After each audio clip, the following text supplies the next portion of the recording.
it's clearly on the record that you toured the new residence. Could you tell us, please, when you first toured the new residence? I have that here, Mr. Chair. It was April 26th, after the offer to buy had been made. April 26th of, okay. So Yeah. an offer had been put in, but the purchase hadn't been finalized. Is that correct? That's correct. That's correct. Okay. What, from your perspective, was the purpose of that tour? As head of mission, I was aware that this was going on. Once the offer had been made, I was curious. Okay. Offer's been made, purchase hasn't been finalized. You're toured around this building, you're shown, the coffee maker, the golf simulator, the bedroom, the bathroom, etc. Is it reasonable to presume that people who were touring you asked what you thought of the place? No, nobody, not even the people from the mission asked me what I thought of So the you place. were going on a tour with these folks, and at no point did they say, well, it looks pretty nice, eh? Or what do you think of this feature, Mr. Clark? It was kind of a silent walkabout. Is that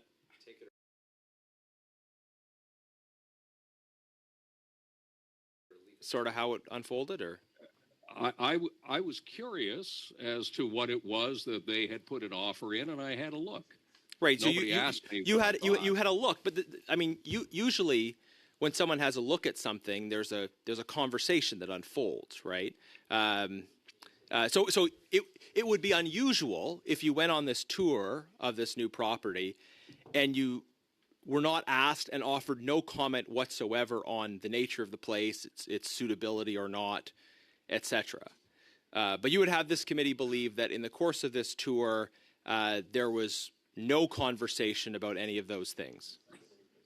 There was no conversation about whether I would approve or disapprove of what they were doing, because that wasn't in my realm of responsibility. I don't do. No, but you took time out of your day.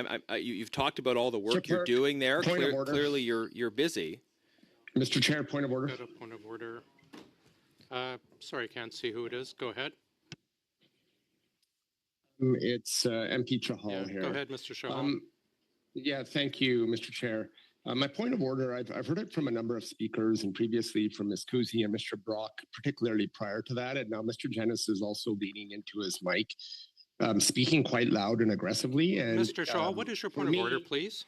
My point of order is for the health and safety of interpreters.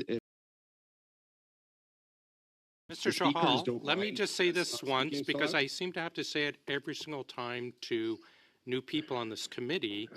If there is an issue with the interpreters, they will contact the clerk. You do not need to interrupt the proceedings. Thank you very much. Can I speak Mr. McCauley, if I could just finish. All I'm saying is... No, that's not a point of order. If there's an issue, Mr. Chahal, the interpreters will advise the clerk, but I do appreciate your concern. I would just ask respectively if speakers cannot speak so loudly or yell into the mics. That's not a point of order. If he could not speak at all, we'd appreciate that. Mr. Genovese, please go ahead. Thank you, Mr. Chair, for showing Mr. Chahal how a committee chair is supposed to operate. Mr. Clark, back to you.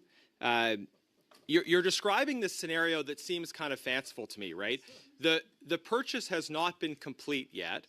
An offer's been made, but the purchase has not been complete.